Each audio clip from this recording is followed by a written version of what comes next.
Radio Flamme 90.6 FM. Je suis avec le sympathique Pierre-Olivier Madeleine. Bonjour monsieur Pierre-Olivier. Ça va bien ? Très bien, et vous ? Super, comme d'habitude. Alors Pierre-Olivier, il est très occupé, c'est pour ça on va pas le retenir trop longtemps. Alors une petite intro pour vous mon cher Pierre-Olivier, et puis après on cause joyeusement. Si les mains des festivaliers qui applaudissent correspondent au battement d'ailes des papillons, alors l'effet papillon, c'est assurément le succès grandissant que rencontre le festival des papillons de nuit à Saint-Laurent-de-Cuves. C'est l'effet papillon de nuit.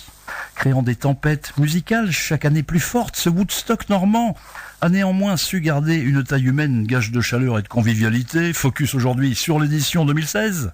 Alors c'est la 16e je crois, Pierre-Olivier va confirmer tout de suite. Exactement. Voilà, donc avec le sympathique, vous venez de l'entendre, Pierre-Olivier Madeleine, administrateur et programmateur du festival. Alors voilà, première question.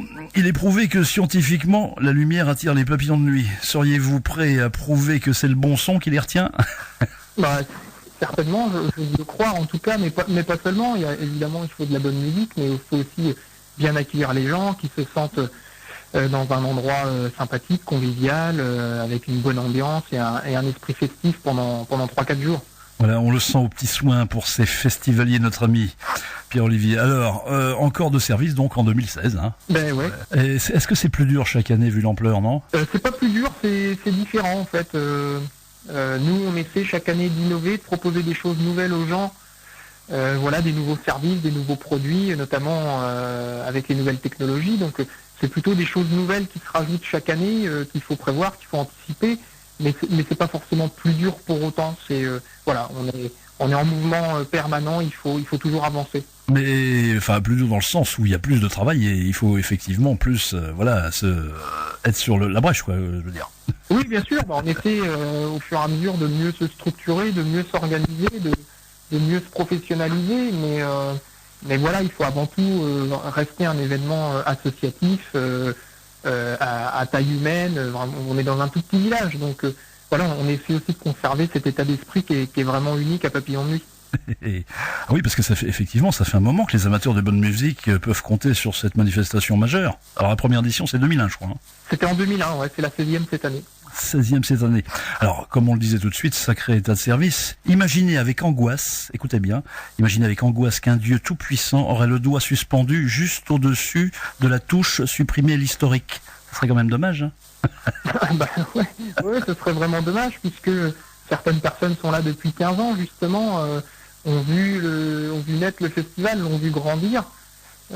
Donc ça fait partie évidemment du patrimoine de la commune et de la région maintenant. Et vous avez effectivement le patrimoine et puis la réputation. Est-ce que vous seriez prêt, justement question sérieuse, vous seriez prêt alors voilà de démarrer à zéro, voilà, sans aucune historique?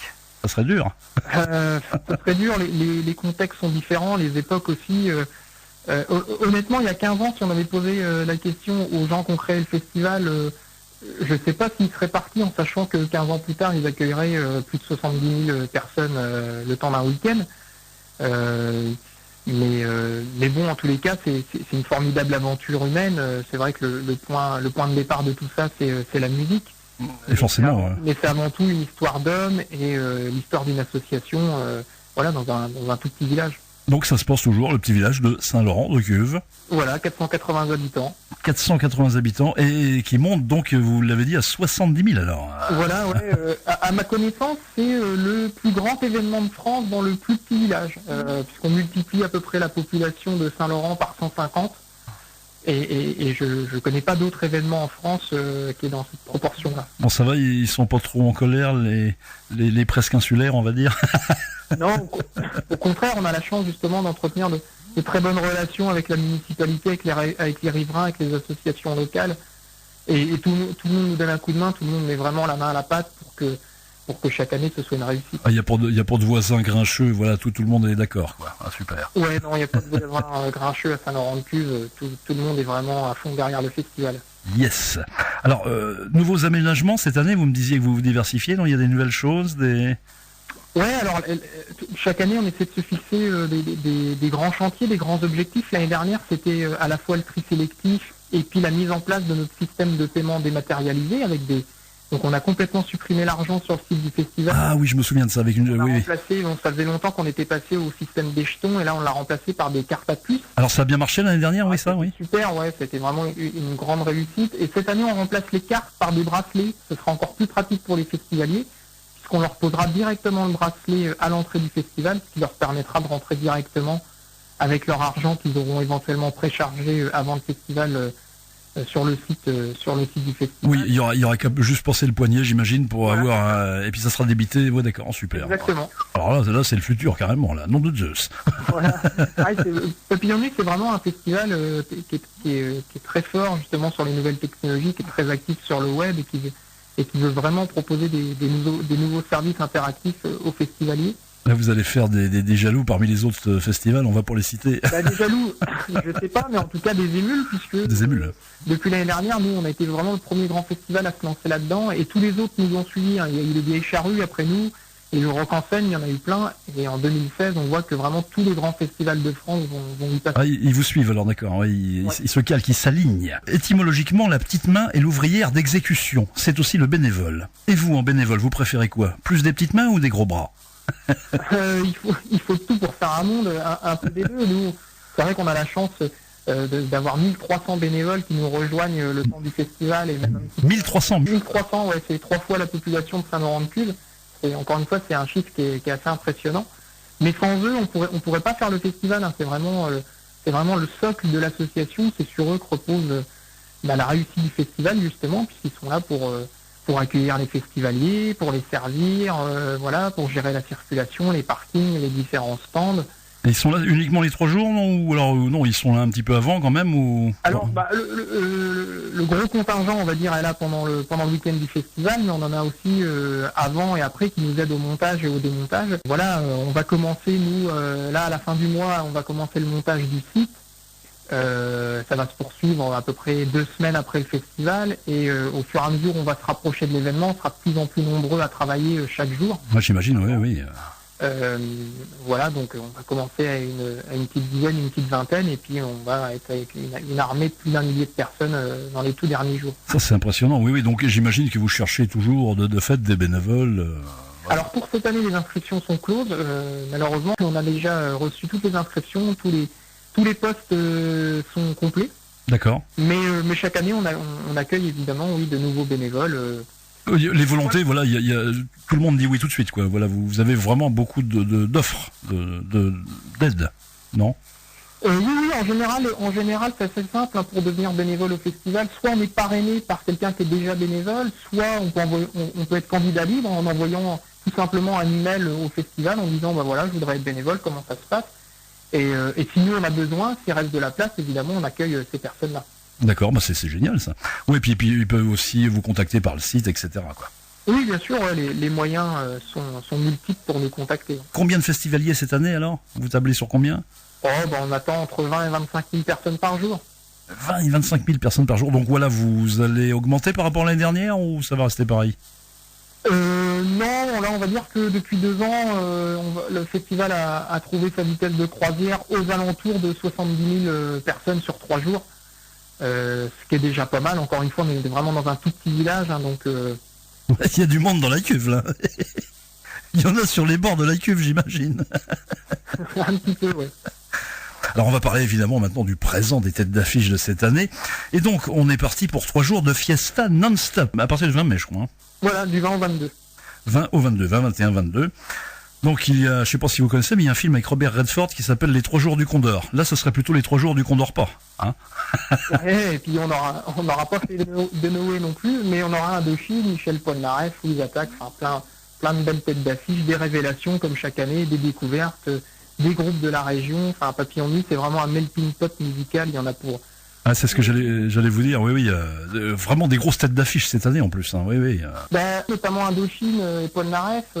Polnareff, évidemment, c'est le gros papillon, lui. En français, c'est une légende, hein, il fait son grand retour, ça fait 25 ans qu'on attend son nouvel album, ça fait 10 ans qu'il n'a pas tourné, donc c'est vraiment la tournée événement de l'année 2016, et puis Indochine, ça fait nous presque 10 ans hein, qu'on essaie de les avoir à Papillon Nuit, on n'avait jamais réussi jusque-là, cette année on a eu la chance de les avoir, donc on est super contents, d'autant plus qu'ils vont faire seulement 5 concerts Là, vous êtes carrément privilégié, quoi. Voilà, ouais, c'est vraiment la seule occasion de les voir dans la région cette année. Et comment qu'on arrive à décrocher justement un groupe comme Indochine? Il faut vraiment les relancer, non les... Ouais, c'est beaucoup de travail, hein, évidemment. La programmation, c'est le nerf de la guerre, c'est ce qui occupe la majorité de notre temps.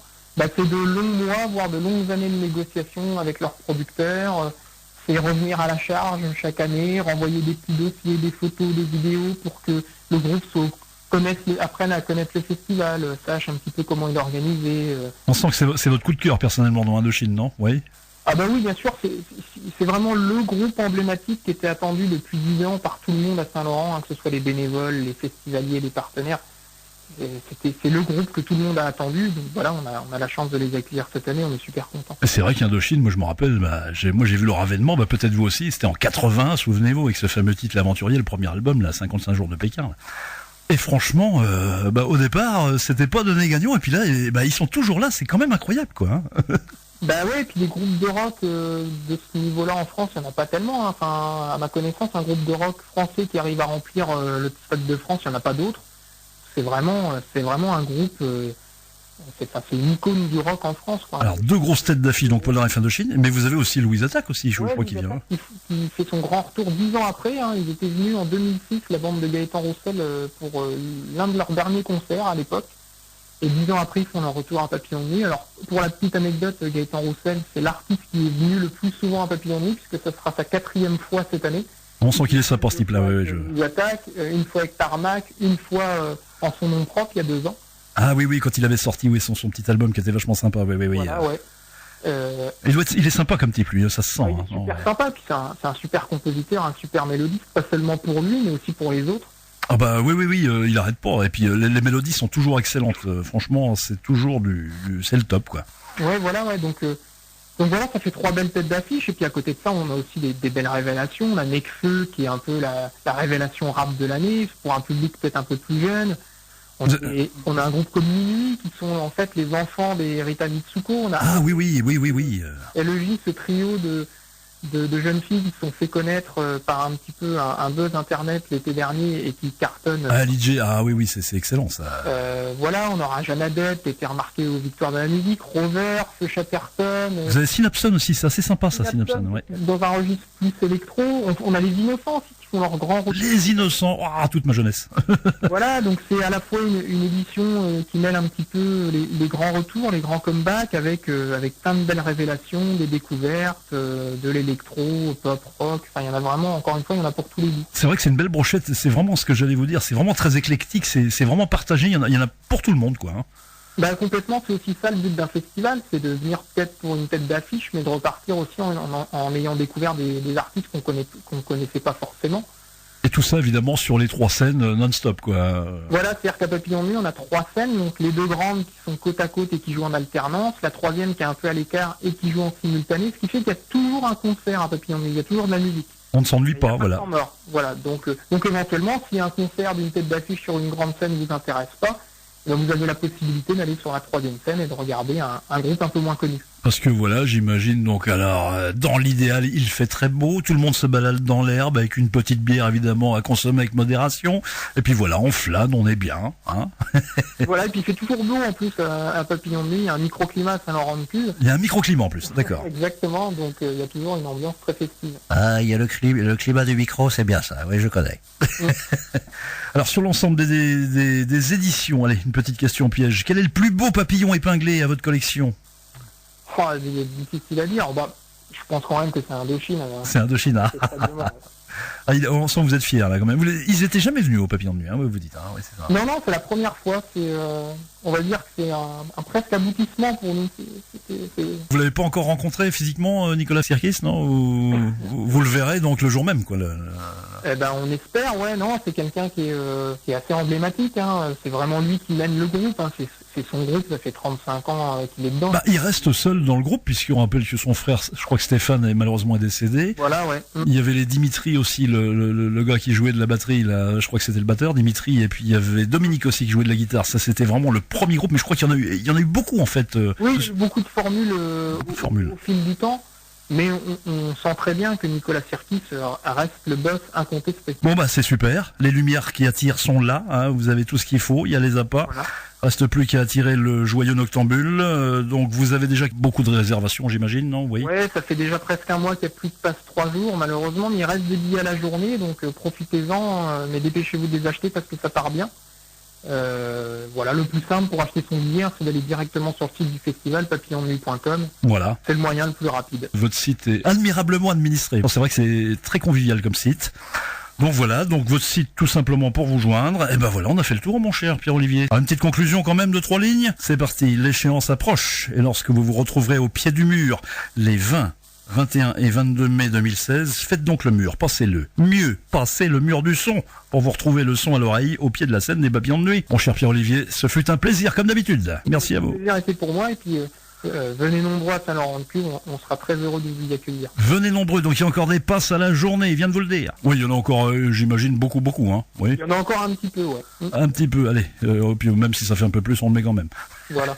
Allez, merci mon cher Pierre. Merci. Et bon festival. Radio Flamme, dans le Nord Cotentin, 90.6. Et partout en France, sur www.radioflamme.com. Radioflamme.com